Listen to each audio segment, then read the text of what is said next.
অনেকেই ল্যাপটপ কেনাকে একটা খরচ হিসেবে দেখেন। তারা মনে করেন যে আমি একটা ল্যাপটপ কিনছি মানে এটা আমার থেকে টাকা খরচ হয়ে যাচ্ছে। এই চিন্তা করে তারা কিন্তু তাদের বাজেট অনুযায়ী ল্যাপটপকে কিনে থাকেন। আর তখনই হয় সমস্যা।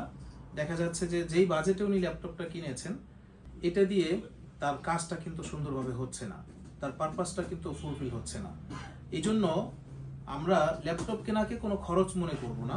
ল্যাপটপ কেনাটা একটা ইনভেস্টমেন্ট। আপনার কাজের গতি, পারফরমেন্স, হ্যাঁ, এটার আরওআই কেমন হবে ইত্যাদি চিন্তা করে কিন্তু আমাকে ল্যাপটপটাতে ইনভেস্ট করতে হবে।